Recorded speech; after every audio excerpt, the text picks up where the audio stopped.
জাতীয় অর্থনৈতিক পরিষদের নির্বাহী কমিটি একনেক সভায় পদ্মা ব্যারেজ প্রকল্প অনুমোদিত হয়েছে। প্রধানমন্ত্রী তারেক রহমানের সভাপতিত্বে বৈঠক শেষে পানি সম্পদমন্ত্রী শহীদ উদ্দিন চৌধুরী আনি জানিয়েছেন, পদ্মা ব্যারেজ প্রকল্পের ব্যয় ধরা হয়েছে প্রায় ৩৫,০০০ কোটি টাকা। ২০৩৩ সালে শেষ হবে প্রকল্পের কাজ। এই প্রকল্পে উপকৃত হবে ২৪টি জেলার মানুষ। ১৬টি প্রকল্পের মধ্যে ৯টি প্রকল্প অনুমোদিত হয়েছে একনেক বৈঠকে। রাহুল রায় জানাচ্ছেন। সচিবালয়ের মন্ত্রিপরিষদ বিভাগের জনপ্রশাসন সভাকক্ষে প্রধানমন্ত্রী তারেক রহমানের সভাপতিত্বে জাতীয় অর্থনৈতিক পরিষদের নির্বাহী কমিটি একনেকের সভা শুরু হয় সকাল 10টায়। প্রায় ৩.৫ ঘণ্টা চলে বৈঠক শেষে গুরুত্বপূর্ণ সিদ্ধান্তগুলোর কথা জানান পানি সম্পদ মন্ত্রী। বাংলাদেশের মাস্টার মাইন্ড প্রকল্প, সেটি হলো পদ্মা ব্যারেজ।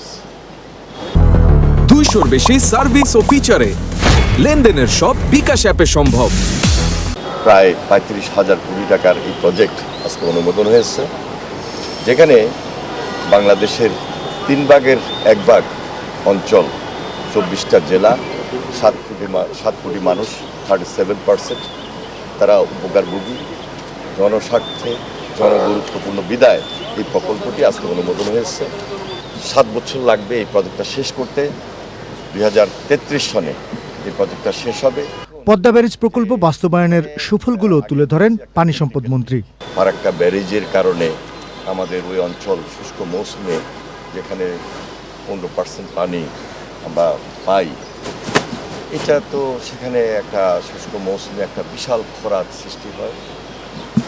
আমরা এই পদ্মা ব্যারেজ করার মাধ্যমে বাংলাদেশের 3 ভাগের 1 ভাগ, যেখানে 7 কোটি মানুষ এর সর্বোচ্চ সুবিধা পাবে। বলা যায় কুষ্টিয়া, ফরিদপুর, বরিশাল, যশোর, খুলনা, ওই অঞ্চলগুলা, সেখানে 24টা জেলার জনসংখ্যা, জনগণকে আমরা সম্পৃক্ত করতে পারবো। শহীদ উদ্দিন চৌধুরী আনি জানিয়েছেন, গঙ্গা চুক্তি নিয়েও ভারতের সঙ্গে আলোচনা চলছে। গঙ্গা চুক্তি, সেটা নিয়ে আমি বলেছি। রাহুল রায়, চ্যানেল আই, ঢাকা।